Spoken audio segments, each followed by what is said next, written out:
So you're a gaming YouTuber, but you're not getting any views or subscribers. You're investing a crap ton of time, effort, and energy into your videos, but they all just get a depressing grand total of 4 views.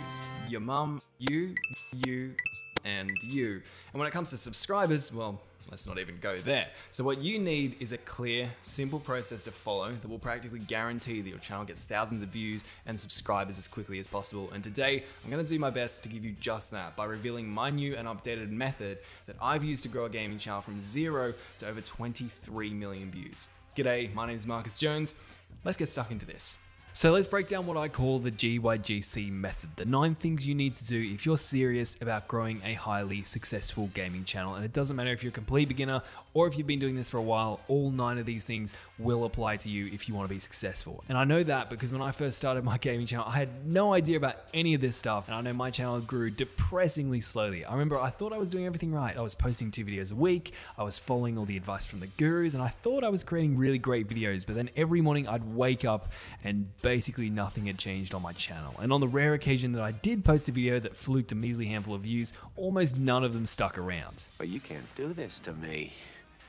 You know how much I sacrificed? And I remember just being so confused and frustrated. And this all went on for about a year. And during that time, I only managed to accumulate about 150 dead subscribers. But then I stumbled upon a few things, and in the space of a little over 6 weeks, I went from getting 15 subscribers per month to over 1,000 subscribers per month. And from there, things just started snowballing, and my channel went on to reach over 23 million views. And so this is the video I wish someone would have created for me when I was a struggling YouTuber, because it would have saved me so much time. And so I want to encourage you, don't just watch this video and then move on to the next how to get 1 million subscribers in 5 minutes videos. See, if more information was the answer, we'd all be billionaires with 6-pack abs. So instead, I challenge you to commit to this video. Watch it 2, 3, 4, 10 times, however many times you need to fully internalize all 9 of these steps, and then you need to tattoo them on your forehead, and then you need to take action. Because in the 7 years I've been on YouTube, and after helping literally thousands of people grow their gaming channels, I've never come across someone who is properly doing all 9 of these things,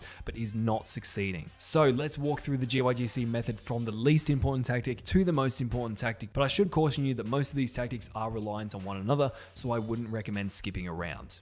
Frequency is how often you post your content, which is not to be confused with consistency, by the way. Frequency is important because the more videos you post, the more opportunities you have to be discovered. Let's say you're a YouTuber that posts 1 video per month. Over the course of a year, you are going to have 12 opportunities, aka videos, to be discovered by new viewers. Now, while that's okay, if you contrast that with the channel that posts twice per week, they're getting 104 opportunities to be discovered each year, and that's a lot more than 12. Also, posting videos frequently gives your viewers a reason to stick around. If I discover one of your videos, I like it, and then I check out your channel and I see that you're posting more of those videos frequently, that's going to give me a much stronger incentive to stick around your channel and subscribe than if you post highly infrequently. Because one of the biggest reasons as a loyal viewer someone will subscribe to a channel is because they want to see more content from that creator they're subscribing to. And if you're showing people that you do post more content, that you are frequent, that if they subscribe, they'll be rewarded with more awesome videos just like the one they subscribed for, you'll be surprised by how many more subscribers you'll get. On a more internal note though, frequency is also helpful for you as a creator because it helps you get up your momentum, which helps you maintain motivation. As James Clear, the habit expert, says, one of the most effective forms of motivation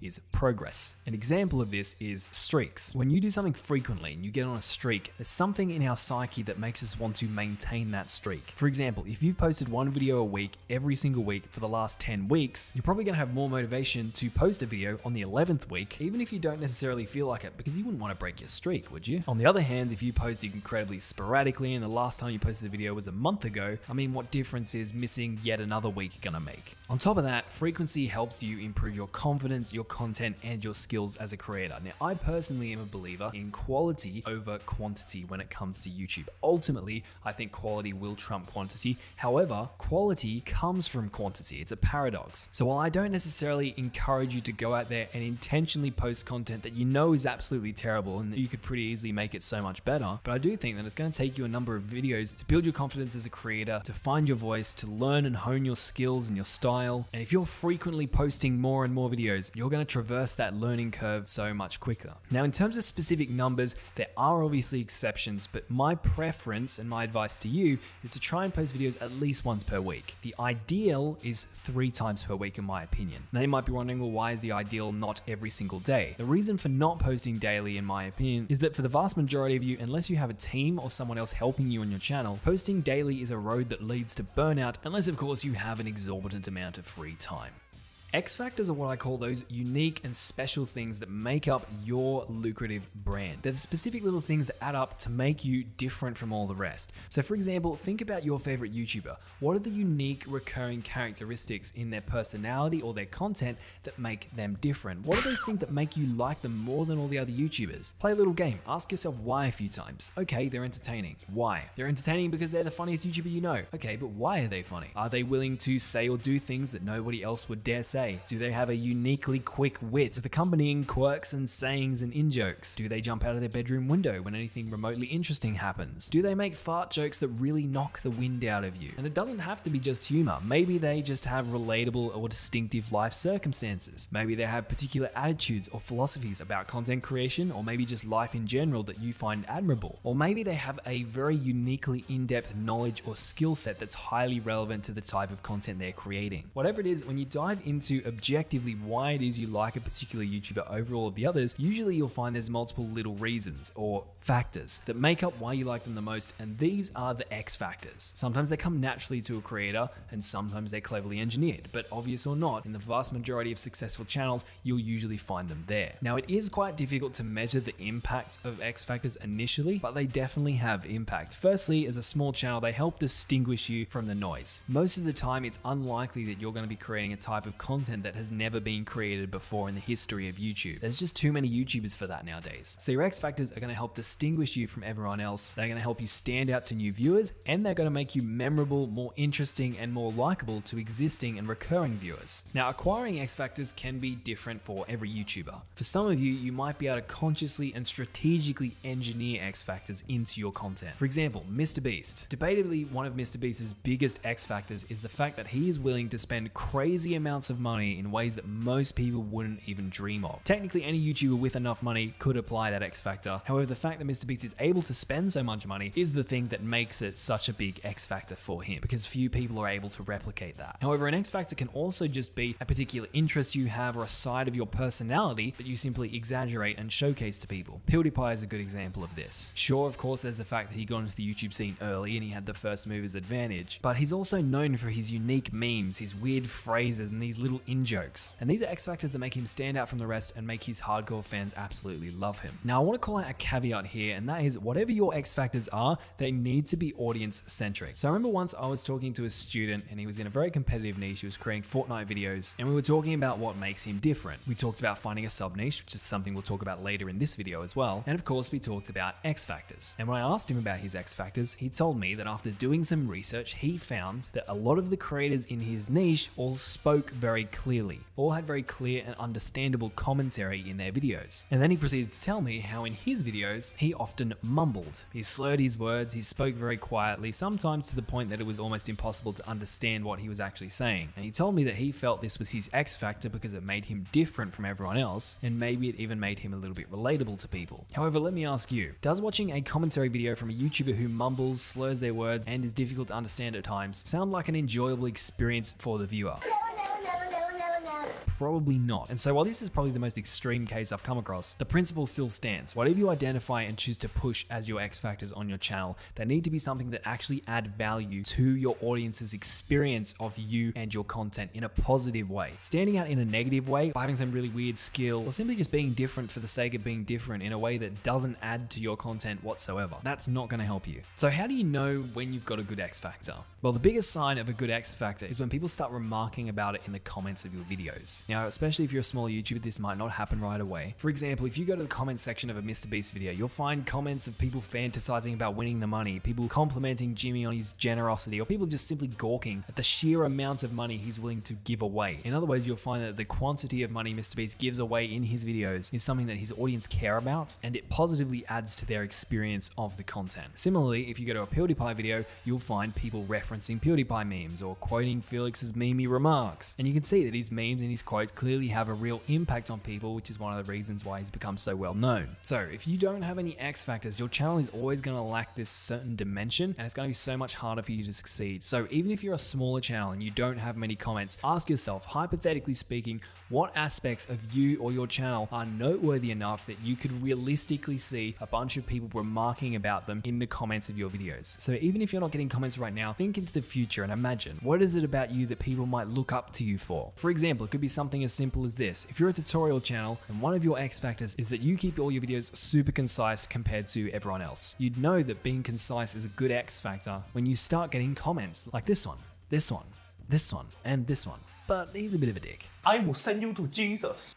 Consistency is absolutely critical to YouTube, but consistency is often confused with upload frequency, which is the amount of videos you post, as we talked about earlier, or productivity, which is the amount of videos you can create in the time you have available to you. But consistency, while it does encompass some of those things, is actually different because it actually means doing something in the same way over an extended period of time. In other words, when something has strong recurring elements, we call it consistent. Synonyms of consistency could be steadiness, stability, constancy, uniformity, reliability, dependability. For example, if you upload a video every single quarter, so every 3 months on the dot, you upload a new video. Technically, you are being consistent. You might not be frequent, but you are consistent. Now, I'm not here recommending you post one video every quarter, but I share that example to illustrate how consistency is different from frequency. Again, if someone watches one of your videos, they like it, and they notice that you consistently post videos that are consistent with the video that they actually like, then they're going to be more likely to subscribe, because the reason someone will subscribe is because they want to watch more videos that are like the one they just watched and enjoyed. And so you're raising the incentive to your potential loyal subscribers. Consistency also conditions your viewers to act or feel a certain way. It's basically like ethical brainwashing. So some examples of how consistency can be beneficial to you is, firstly, if you're consistent in the style of your thumbnails, often your viewers, especially your regulars, will grow to recognize your thumbnail style. If you grow large enough, sometimes your whole community will grow to recognize your thumbnail style. And what that means is that anytime someone glances at your thumbnail, they'll immediately pick up that it's a video from you without having to read your title or without having to look at the channel name below that video. And if you have a good reputation, you want people to recognize you as quickly as possible because they'll be like, oh, that guy, he's cool. I'm gonna watch this video.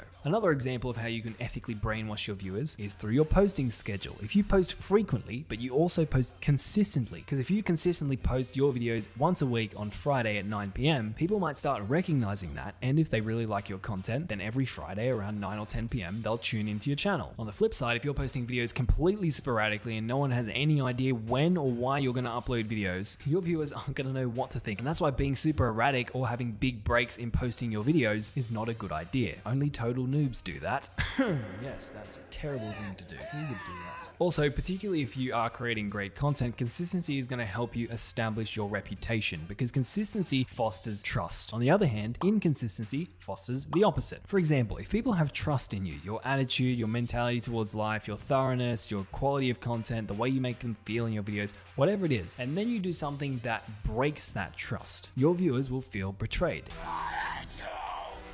Bruh.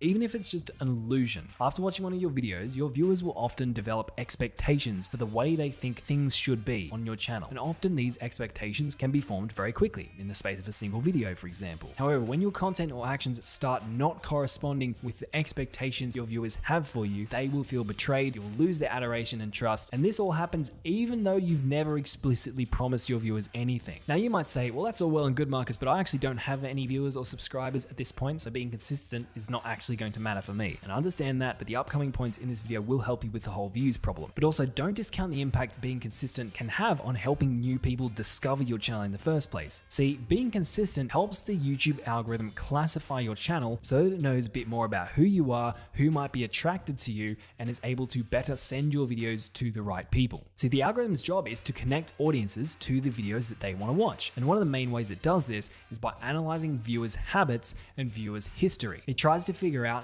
what content certain viewers have watched and what content they've been satisfied by. And when it sees a certain similar group of people are watching a certain type of video and they all seem to be satisfied by that video, it's going to be like, I'm going to see if I can find more people who are similar to this group because they might also be satisfied by this type of video as well. Now, if you're consistent, then this phenomenon is going to work in your favor. But if you're inconsistent, if you're continually creating random content all the time, while all of your content overall might be good, because it's so inconsistent and viewers are going to be sending the algorithm so many different signals, some will be liking things, some will not be liking things, it's going to be all over the place. The algorithm is going to get confused as to who it should promote your videos to. And when the algorithm gets confused like that, it's just not going to send your videos to anyone. The pool of people it promotes your videos to is usually going to be very small. Speaking of consistently creating a certain type of content though, here's our next point. Find a good niche. If you try to create a channel that appeals to everybody, you will appeal to nobody. At a high level, this is why so many generalist channels get their asses handed to them by niche channels. But let's take a step back real quick. How do I define niche in this particular circumstance? Well, a niche is a specific segment of a market. It's a specific type of content that appeals to a specific type of person who watches and enjoys that content regularly, sometimes called your target audience. And I've created a little framework for this, and I found that good niches tend to be about 3 or 4 layers or subcategories down. For example, if you're in the video games market, which most of you watching this are gaming YouTubers, you could get to a niche by being a bit more specific. You could go from video games to just Star Wars Battlefront 2, which is a specific video game. You could then go down one more level and you could create Star Wars Battlefront 2 comedy videos. And you could even go down to a sub niche where you create Star Wars Battlefront funny clip compilations. So you can see how as we go down the levels, we're getting more and more specific. We're going from just a video game channel to a Star Wars Battlefront 2 channel to a comedic Star Wars Battlefront 2 channel that just posts clip compilations. And in this specific instance, the goal is either going to be the Star Wars Battlefront 2 comedy channel or the Star Wars Battlefront 2 funny clip compilation channel. However, if you're just starting off as a general Star Wars Battlefront 2 YouTuber, or you're just a gaming YouTuber in general, in my experience, you'll have a much harder time succeeding. Now, while often a niche is a specific type of content for a specific type of game, don't make the mistake of thinking that that's the only definition of a niche. It is possible, however, much more complicated and challenging to do correctly, to find successful niches that involve playing multiple games. However, if you want to do this, the content that you create for those multiple games must have a very common through line and relatively strong X factors. For example, we could go video games as our market, Star Wars video games as our sub-market, and then we could go news and updates as our niche. Despite the fact that the games we might be covering could be completely different to one another, they have a very strong through line. And chances are, if you're a gamer who likes to be in the know and you're a massive Star Wars fan, you're going to be interested in every single video this channel posts. So if you're in a niche, in other words, you're consistently creating a specific type of content, it will give people more incentive to subscribe to your channel, and it will help the algorithm classify your channel, just like we talked about in previous points. But successfully niching down is more than just posting a certain type of content consistently, even though that's a big part of it. Niching delves into the topic of supply and demand. See, one of the biggest problems we have on YouTube as small YouTubers is competition. For example, if you're creating Minecraft Let's Plays videos, you are competing with the likes of Jacksepticeye, because Jacksepticeye has also created Minecraft Let's Play videos. If you're making Fortnite funny moments and epic gameplay videos, you're competing with the likes of Laserbeam, because that's the type of content he's created. And the problem is, if you're trying to compete with these massive YouTubers, you will get your ass beat worse than a misbehaving 6-year-old in an ethnic household. I guess I just hate to see a child go unbeaten.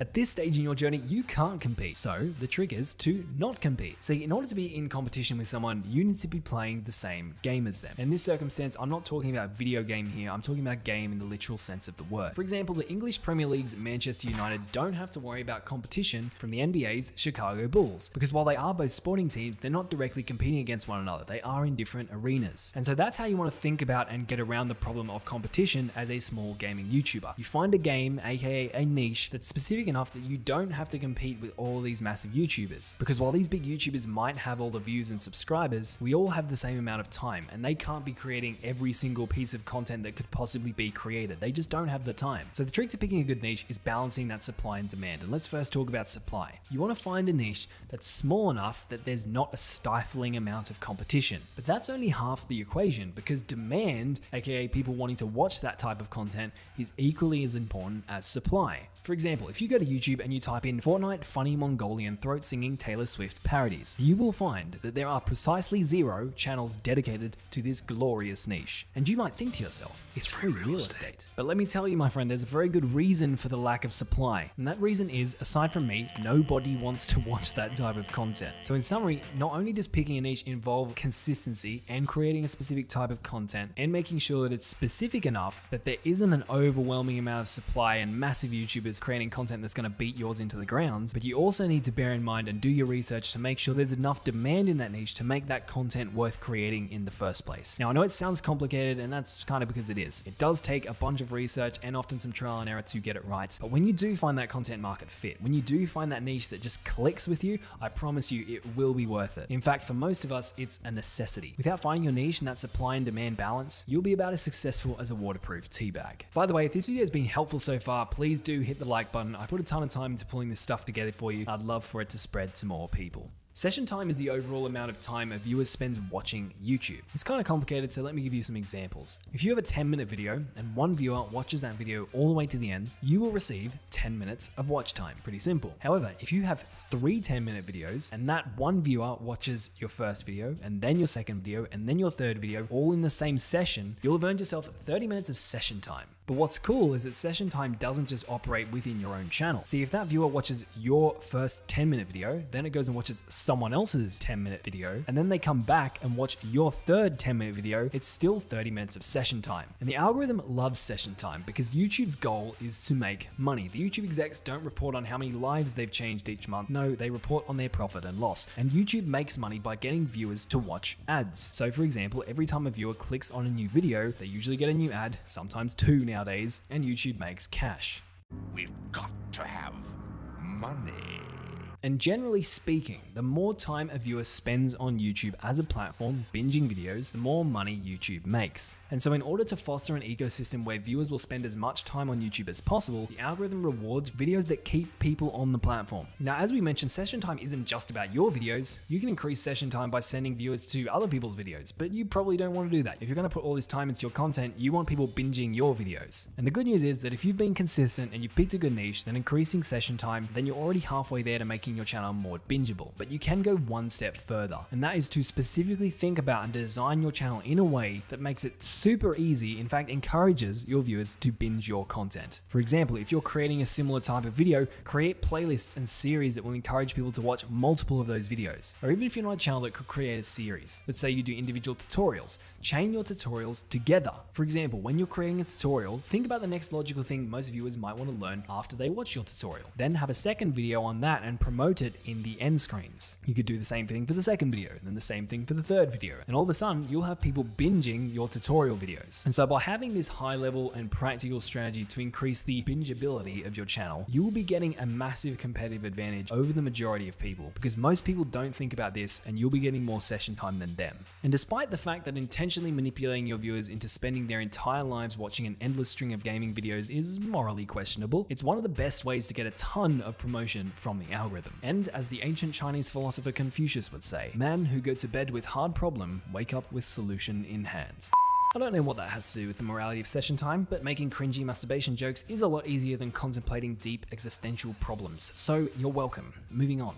How do we define a good video idea? It's a video that's enticing, it's exciting, or it solves a specific problem for the viewer. In other words, it's a video that viewers actually want to watch. Now that might sound really obvious, but you'd be surprised by how many YouTubers, and in fact you might even be guilty of this as well, simply create content that they want to create without even thinking about viewers and how the video you're creating could be something they would actually be willing to spend their precious time watching, and that's kind of a problem. Let me put it bluntly. Sometimes the videos you want to create is actually different from the kind of video that a viewer in your niche would actually want to watch.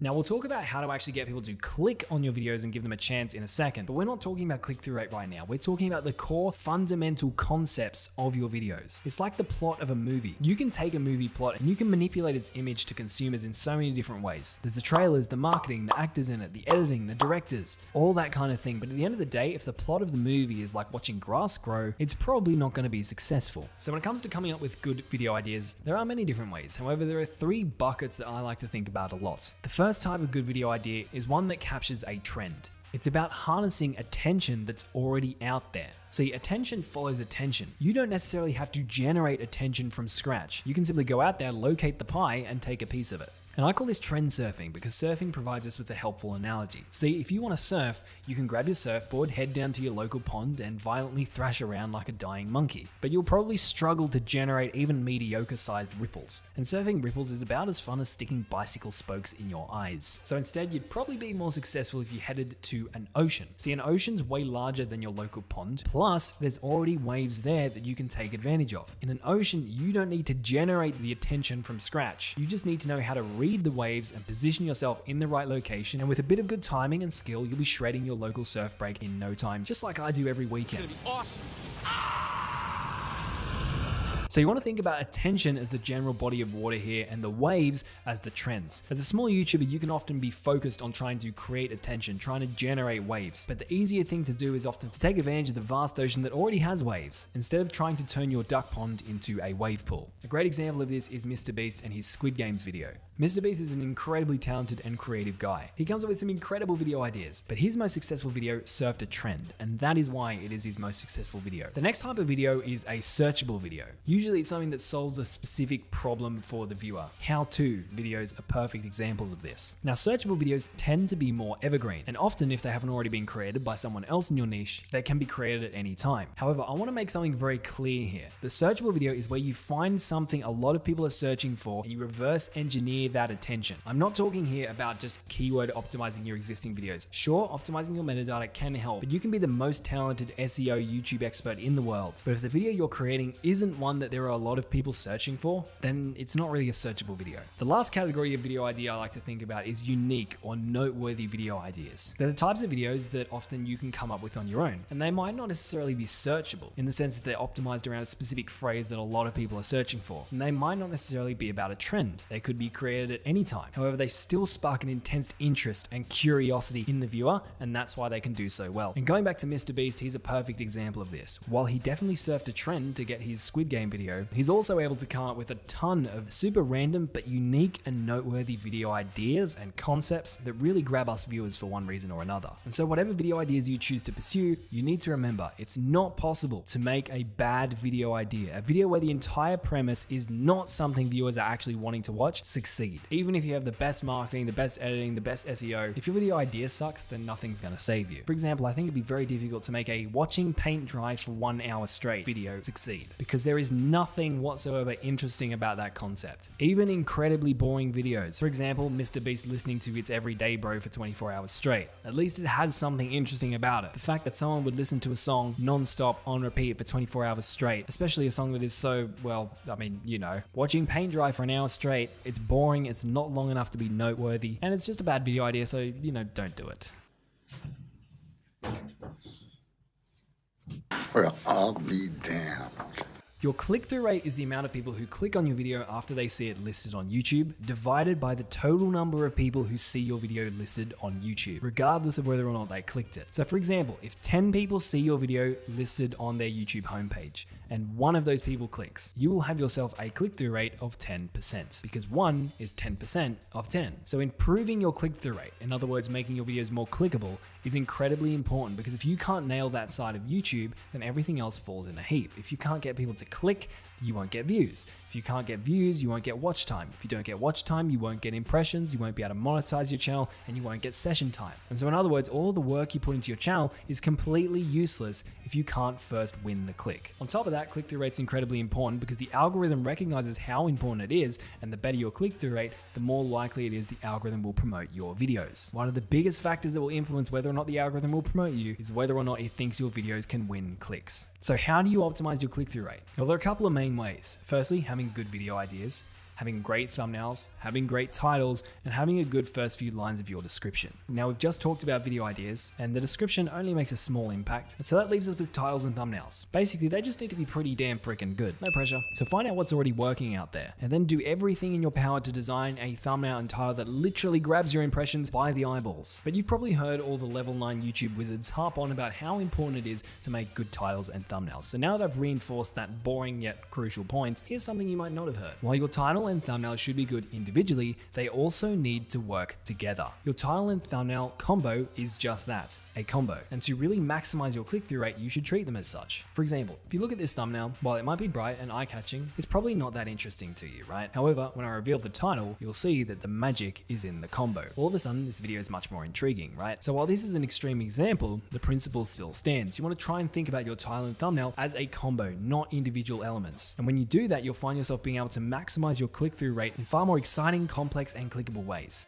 At the end of the day, your content is the backbone of your channel, and so you better make sure it's bloody goddamn satisfying for your viewers. And by satisfied, generally we're talking about videos that are engaging or valuable enough to keep your viewers watching all the way to the end of your video. Now, it's basically impossible to get 100% viewer retention rate, but you should be doing everything in your power to get as many people as possible to watch your video to the end. And when they reach the end of the video, you want them feeling happy with their decision to have watched your video. Bonus points if you can exceed their expectations. And so what that means is don't leave them on a cliffhanger or not give them what it is they came for because you think it will increase session time. Some people try to leave viewers on a massive cliffhanger or not even provide viewers with the value that that video promised, and they try to direct those viewers to another one of their videos thinking it'll increase session time. But most of the time it just pisses the viewer off, which sends negative signals to the YouTube algorithm, and then the YouTube algorithm will slaughter your channel, along with your hopes and dreams. Now, the best way to create content that satisfies viewers is to, cue Captain Obvious, create awesome videos. Creating awesome videos will naturally result in viewers wanting to watch more of your videos and subscribing so they can bookmark your channel and watch even more of your videos. And when these things happen, the algorithm picks up on these signals and is going to promote your channel way more. Now, when it comes to improving the quality of your content, there are a couple of different types of quality. There's objective quality, and these are the concrete things that you can measure empirically. For example,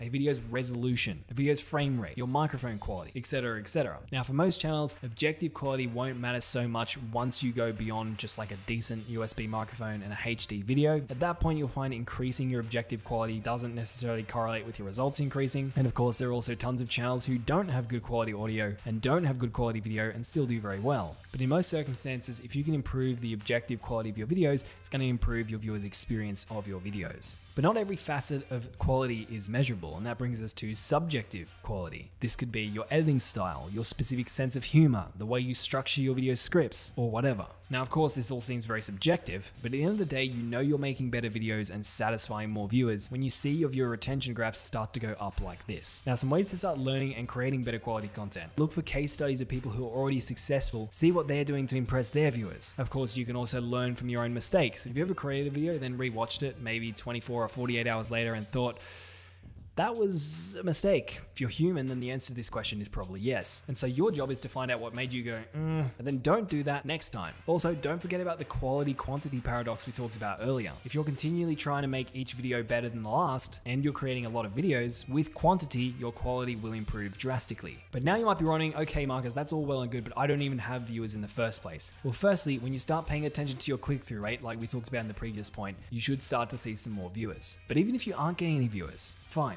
You've got 5 views. Your job is to make all 5 of those people watch your video all the way to the end. I challenge you to get all 5 of your viewers to reach the end of your video. Now, 5 views might not sound like a lot, but think about the last time you were in a room with 5 people. Sure, it's not exactly a crowd, but 5 people is still 5 people. Try and create content that's going to be so satisfying for them that they're going to watch it all the way to the end. And if you can do this, soon you'll find yourself with a lot more than just 5 people. Is it possible for something to be more important than creating great content? Yes. YouTube is hard.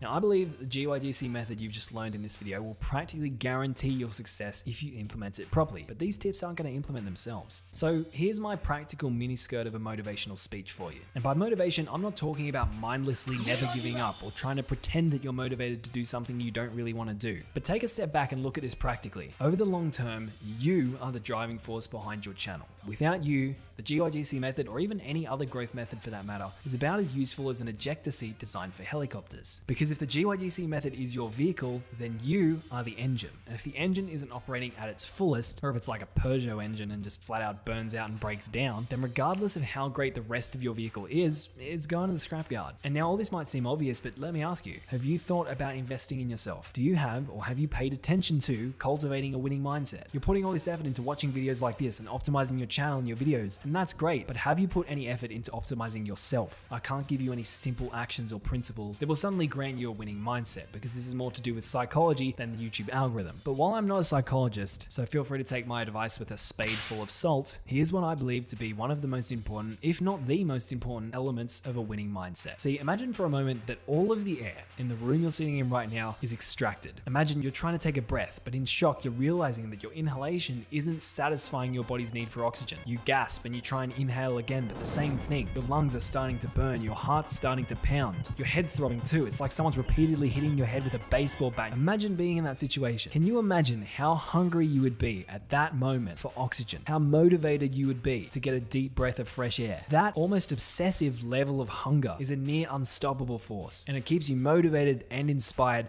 no matter what obstacles you face. When you want to succeed as badly as you want to breathe, nothing's going to stop you. And again, I'm no psychologist, but every super successful YouTube creator I've ever worked with has had this almost obsessive hunger for YouTube. And that's why I think it's so important, because today you've learned exactly what it takes to grow a successful gaming channel. And the fact that you're here watching this video means that you're more committed than most. But even if you watch this video multiple times, and even if you take consistent and intelligent action on everything you've learned, it's not going to be easy. And even if you do achieve massive success like so many others who have followed this method, it's still not going to be easy. For the big and important things in life, they're almost always incredibly difficult, and the timing is almost never right. But it's not about trying to find the perfect timing or about having everything handed to you on a platter. It's about being hungry enough to work with what you've got and do what others aren't willing to do to overcome those obstacles. So let me ask you, are you committed to turning your YouTube goals into realities, or do you still just kind of want it? Now, I hope you do have the hunger, and the fact that you're here watching this video is a sign that you very well might. But you might think that putting everything you learned in the GYGC method into practice is going to take you a long time, or maybe you think it's almost impossible for you to do. So if you give me a moment, let me quickly tell you about the fastest way I know to learn and implement everything we talked about in this video. It's my new YouTube online course. Like seriously, if you want a practical, step-by-step, no BS guide that shows you exactly what to do and how to do it, so you can start getting thousands of views and subscribers quickly, then this course is for you. It's already helped me and my students get really incredible results. So rather than tell you about it myself, here's what a few of my students have had to say. Before I started the Grow Your Gaming Channel course,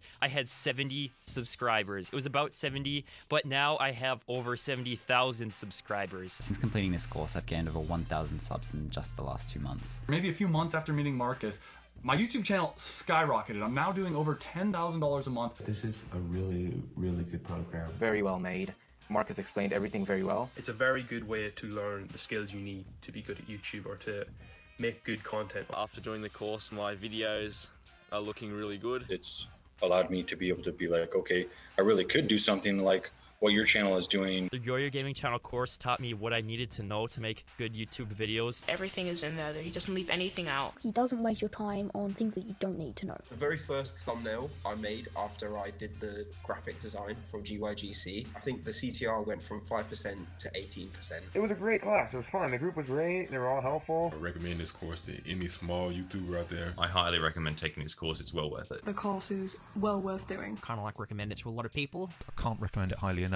It's amazing, honestly. Highly recommend it to anybody who's taking YouTube serious and wants to avoid a year's worth of mistakes. If you are looking to start a gaming channel and you're serious about it, make sure you buy this course because you won't regret it. I'll cut it short there, but if you're serious about growing your gaming channel and you want to learn more, then check out the link below. Oh, and you should know that signing up is completely risk-free because this course is literally guaranteed to improve your results. So if you go through this program and you're not happy with the results it brings you and your YouTube channel, just email me and I'll refund your entire investment. So if you want to start getting views, if you want to build a community, and if you want to start taking steps towards maybe even making a serious income from your gaming channel, then click the link in the description. I'll catch you there.